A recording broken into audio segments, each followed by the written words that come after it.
4 times title holder.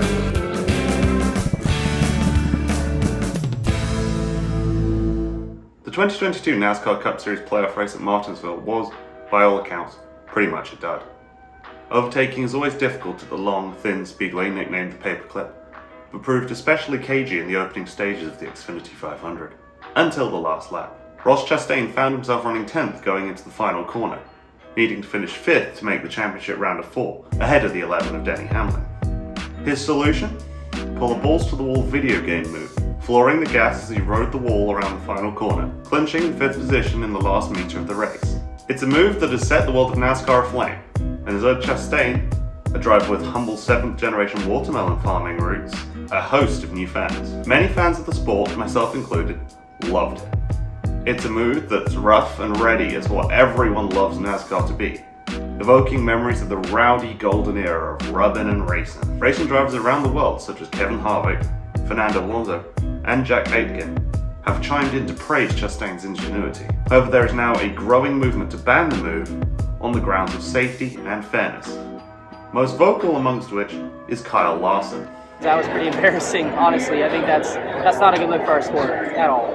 Today, we're going to break down everything involved and deliver a final verdict on the case. First, let's take a look at the history of wall riding and how it's affected races in the past. Chastain says the idea for his final turn shenanigans came from NASCAR 2005 on the GameCube. And although Chase Briscoe struggled to recreate the in-game move the same night, this isn't the first time it's been attempted in a Cup Series race. At Kansas in 2008, Carl Edwards tried it on Jimmy Johnson, but it didn't exactly go as planned, the 99 damaging body panels and tyres, and failing to make the overtake stick. That level of damage was comparable to Chastain's number 1 Moose Chevrolet, and Chastain could only grin seeing the right side of his car as it was towed away after the race. This is the main concern amongst fans who want to see driving like this banned.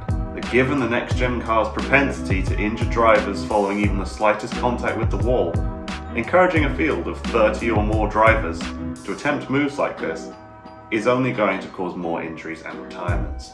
Let's look at some of the forces involved with the maneuver to see what the drivers actually face were this to become a reality. If we take a standard acceleration formula and look at Chastain's entry speed into the corner at around 125 miles an hour, and Martinsville's turn radius of just under 200 feet, we can calculate that in the first part of the corner, Chastain was pulling between 5.2 and 5.8 Gs. This is comparable to most corners in F1, taken above 155 miles an hour. And Formula 1 drivers go through strenuous neck and heart exercises to ensure they don't lose consciousness. If any normal person underwent that level of sustained force, we'd more than likely black out. This makes Chastain's feat even more impressive. But what kind of precedent would it set if this were happening every race to more than a few cars? This figure of 5.8 Gs is significantly lower than some of the impact forces from some famous NASCAR crashes. In 2010 at Pocono, Elliott Sadler felt 86 Gs on impact, and Jeff Gordon a year later at Richmond spun and collided with the driver's side first into the wall with a force of around 40 Gs. These are, however, impact figures, felt only momentarily at the hardest point of deceleration.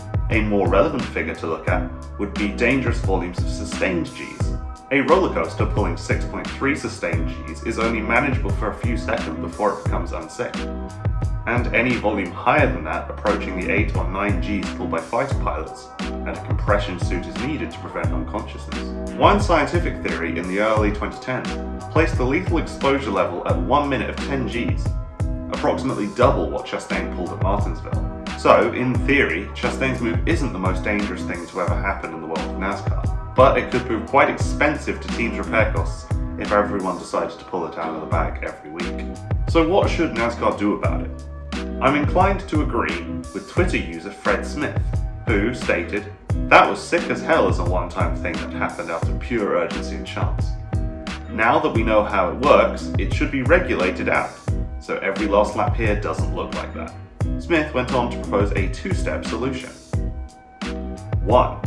Ban the move so 25 cars don't do it on the last lap next Martinsville race. And 2. Build a statue of this moment outside the track and call it the Ross Chastain rule. Really play up that it's banned in a good way. This sounds exactly like what we all love about NASCAR to me. When someone finds a creative solution to a problem that brings more fans into the sport, it should be praised. NASCAR's championship weekend viewing figures certainly won't be hurting after this. A welcome change given the year's rapidly dropping figures. And with Chastain trending on Facebook, Twitter and Instagram, the one thing we can all agree on is that Ross Chastain, the watermelon farming Florida man, by punching his card into the championship race, has punched his way to being an even bigger favourite on the NASCAR grid. If you enjoyed that video, remember to hit the subscribe button to see more of my latest content, or follow me over on Twitter at Need for Speeding. Thanks for watching, and I'll see you next time.